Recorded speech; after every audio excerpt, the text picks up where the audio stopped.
চুপ্পুর অপসারণ। এখন কথা হচ্ছে এই চুপ্পু যতক্ষণ পর্যন্ত রাষ্ট্রপতি থাকবে ততক্ষণ পর্যন্ত তার অনেক কিছু অর্ডার করার ক্ষমতা আছে।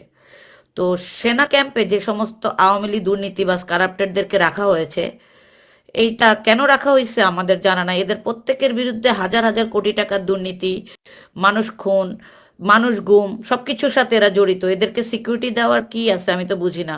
জনগণের সামনে আইনে এদেরকে দেখ না। এখন কথা হচ্ছে যে ওই যে শিল্পী সমিতির যে শমিকা স্যার, তারপরে হচ্ছে তারান্না হালিম, যারা মাওলানাদের বিরুদ্ধে রাজপথে এসে রাজাকার রাজাকার বলে স্লোগান দিয়েছিল, তাদেরকে প্রোটেক্ট করার দরকারটা কি? এরা তো বাংলাদেশের শয়তানি করবে আরো এই আর্মির প্রোটেকশনের থেকে। তো এদেরকে জনগণের সামনে নিয়ে আসেন, দেখেন যে জনগণ এদেরকে কিভাবে ঘৃণা করে, এবং এদেরকে আইনের হাতে তুলে দেন আপনারা। ঠিক আছে, এদের প্রোটেকশন দেওয়ার দরকার নাই তো। আর যেটা হচ্ছে যে বারবারই আমরা বলছিলাম যে 10 লক্ষ অস্ত্র যে অবৈধ, সে অস্ত্রগুলো এখনো জমা হয় নাই, অস্ত্রগুলো উদ্ধারের জন্য কোনো কাজ করা হয় নাই। তো এটা তো খুবই একটা আহ, গুরুত্বপূর্ণ বিষয় যে আর্মি এবং প্রশাসন মিলে এই অস্ত্রগুলো উদ্ধার করতে হবে। এবং এই যে আওয়ামী লীগের এমপি মন্ত্রীদের কাছে যে অস্ত্র আছে, তাদের অস্ত্রগুলো এখন পর্যন্ত অনেকেই জমা দেয় নাই, এটাই হচ্ছে আমাদের কাছে নিউজ। এই বিষয়টা অবশ্যই সবাইকে আসলে সোশ্যাল মিডিয়াতে আপনারা এগুলা ভয়েস রেইজ করতে হবে। আদারওয়াইজ এরা এখনো স্বপ্ন দেখে যে শেখ হাসিনা 3 মাসের পরে ইলেকশন করবে এবং আওয়ামী লীগের ইলেকশনে যোগদান দিবে। তো এই প্রজন্মের তরুণ প্রজন্মের যে ভোটাররা আছে, প্রায় 4 কোটি ভোটার, তাদের কাছে আমাদের রিকোয়েস্ট থাকবে, শেখ হাসিনা 15 বছর বাংলাদেশের মানুষকে ভোটের অধিকার আদায় করার সুযোগ দেয় নাই। নাগরিক অধিকার হিসেবে সংবিধানে আমাদেরকে জনগণই সকল ক্ষমতার উৎস এবং নাগরিক নির্বাচন করবে জনপ্রতিনিধি, সরকার প্রতিনিধি। তো সবকিছু থেকে যেহেতু আমাদেরকে 15 বছর দূরে রাখছে, এই আওয়ামী লীগকে 15 × 2 = 30 বছর বাংলাদেশের রাজনীতি থেকে বিলুপ্ত করতে হবে। এদেরকে, এটা হচ্ছে তাদের প্রাথমিক পানিশমেন্ট, যে তারা 30 বছর বাংলাদেশে কোনো নির্বাচনে অংশগ্রহণ করতে পারবে না। এটা হচ্ছে আমার দাবি একজন সাধারণ নাগরিক হিসেবে। এটা আমার দাবি কারণ হচ্ছে আমি একজন মুক্তিযোদ্ধার সন্তান, এবং এটা আমার দাবি কারণ হচ্ছে আমি বাংলাদেশের ভোটার। তো আমার মতো যারা সাধারণ ভোটার আছেন এবং বিভিন্ন জায়গায় আপনারা অবস্থান করছেন বাংলাদেশে, এই যে শেখ হাসিনা গত 15 বছর মানুষকে ভোট দিতে দেয় নাই, তাহলে একেও 30 বছর এর যে লেসপেন্সার আছে, এদের কাউকে বাংলাদেশের নির্বাচনে ভোটে অংশগ্রহণ করতে দেওয়া হবে না।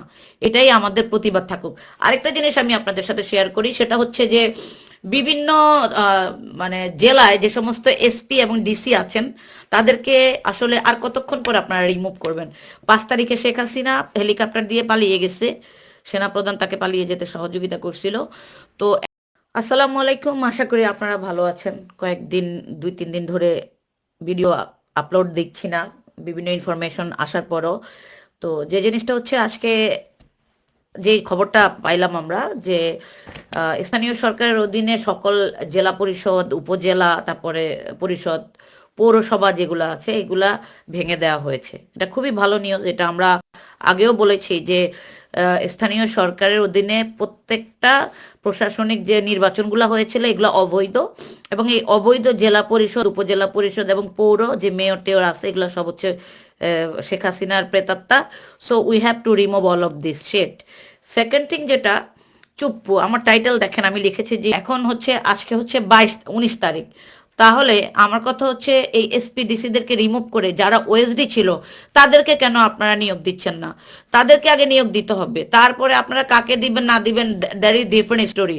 আগে যাদেরকে শেখ হাসিনার সময়কালে লাঞ্ছিত করা হয়েছে, যাদেরকে জোরপূর্বক চাকরি থেকে রিটায়ারমেন্টে নেওয়া হয়েছে, তাদেরকে মেয়াদ বাড়িয়ে দিয়ে তাদেরকে আপনারা নিয়োগ দেন, তাহলেই তো হয়ে গেল। তাহলে এসপিডিসি এই সমস্ত এই যে শেখ হাসিনা লেসপেন্সারদেরকে তো রাখার দরকার নাই।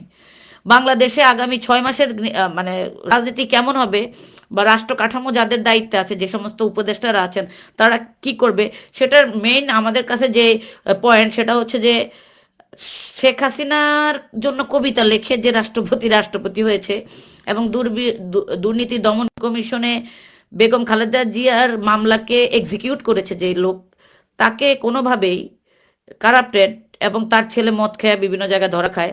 তো এই সমস্ত লোকজন রাষ্ট্রপতি থেকে, তাদের কাছ থেকে সিগনেচার করানো, তাদের কাছ থেকে পারমিশন নেওয়া, দিস ইজ ইউজলেস। সো আমি মনে করি এই যে চুপ্পু সাহেবকে, এই যে আজকে হচ্ছে 19 তারিখ, মানডে, তো মানডে টু ফ্রাইডে আপনাদেরকে 5 দিন সময় আসলে জনগণ দিলে বেশি হয়ে যায়, 24 ঘন্টা বেশি। আপনারা এই লোকটাকে রাষ্ট্রপতি থেকে সরায় দেন, ডক্টর ইউনূসকে রাষ্ট্রপতি বানান, যেটা আমাদের জন্য জরুরি। প্রধান উপদেষ্টা আপনারা আরেকজনকে দেন, মানে ওনার যদি দুইটা ক্ষমতাই রাখার মানে ল থাকে তাকে, তাহলে তাকে দুইটার মধ্যেই রাখেন। তো আমি এটাই বলবো যে ওই যে আরেকটা জিনিস আপনাদের সাথে শেয়ার করি, 32 নম্বরের যে বাড়িটা নিয়ে আপনারা খুব হিস্টোরিক্যাল এটা সেটা করবেন বিভিন্ন জিনিস।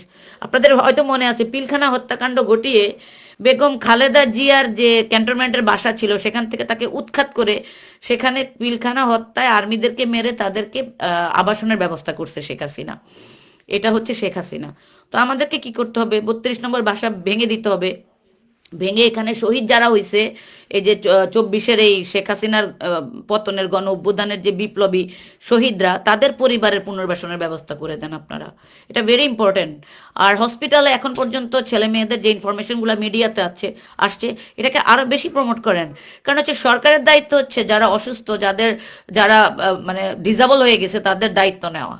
এটা এটা আপনারা অবশ্যই সবার সাথে আওয়াজ তুলতে হবে। সোশ্যাল মিডিয়াতে যারা কথা বলেন বা অন্যান্য সাধারণ সিভিলিয়ান আছেন, তাদের সবার কাছে আমাদের অনুরোধ থাকবে এই জিনিসগুলা তুলে দেওয়া। তাহলে আমাদের মুদ্রা কথা কি? আমাদের মুদ্রা কথা হচ্ছে এই যে রাষ্ট্রপতি চুপ্পু, এই যে শেখ হাসিনার জন্য কবিতা লেখে, যে সেই চুপ্পুকে বাংলাদেশের রাষ্ট্রপতির পদ থেকে অনতিবিলম্বে রিমুভ করা হোক। কারণ হচ্ছে ওই লোকের সিগনেচারে এই সরকারের কি করলো, কোন আইন পাশ করলো, ইস মেক আ সিক। আরেকটা জিনিস হচ্ছে এখন পর্যন্ত ও সেকেন্ড যেটা, যারা ওএসডি আছে তাদেরকে তাদের চাকরি ফেরত দেওয়া হোক, এবং যাদেরকে চাকরি থেকে রিটায়ারমেন্টে চলে গেছে তাদের মেয়াদ বাড়িয়ে দিয়ে তাদেরকে আবার মানে আবার তাদেরকে নেওয়া হোক। এভাবে আমাদের প্রশাসনে এই আওয়ামী লেসপেন্সার মুক্ত করা হোক। আর 10 লক্ষ অস্ত্র উদ্ধার করার কাজ অনতিবিলম্বে করার জন্য আর্মি থেকে শুরু করে বাংলাদেশের স্বরাষ্ট্র মন্ত্রণালয়ের দায়িত্বে যারা আছে তাদের কাছে অনুরোধ করব। আর আমাদের ছাত্রদেরকে কন্ট্রোভার্সি করার মতো অনেক স্কোপ বা অনেক ধরনের এজেন্সি অলরেডি বের হয়ে গেছে। তো ছাত্রদের আসলে ট্রাফিক কন্ট্রোল করার দায়িত্ব থেকে তাদেরকে আসলে অব্যাহতি দেওয়া হোক, এনাফ হয়েছে। তারা পড়াশোনা করতে হবে তাদেরকে, they have to go back their study. আর ওইখানে আপনারা যারা এই যে বিভিন্ন প্রশাসনে সারা বছর ধরে শ্রমিক নেতা ছিলেন, শ্রমিক দল, কৃষক দল, তারপরে হচ্ছে আরো কি কি স্বেচ্ছাসেবী সংগঠন, তারা এই ট্রাফিকের দায়িত্বগুলো পালন করেন। কারণ হচ্ছে ছাত্রছাত্রীদেরকে ডিস্ট্রাক্ট করা এবং রাতের বেলা তারা রাস্তায় দাঁড়ায় দাঁড়ায় পাহারা দিবে, this is not there responsibility. এটা হচ্ছে প্রশাসনের এবং সরকারের। কারণ হচ্ছে ছেলে মেয়েদের পড়াশোনা করার একটা মেন্টালিটি থাকে, ওই জায়গা থেকে তাদেরকে আজকে কতদিন হইলো, প্রায় 2 মাসের মতো ডিস্ট্রাক্ট করা হয়েছে। So they are in trauma. তাদেরকে মেন্টালি কাউন্সেলিং করে তাদের পড়াশোনায় ব্যাক করাইতে হবে, এটাই হচ্ছে বাস্তবতা।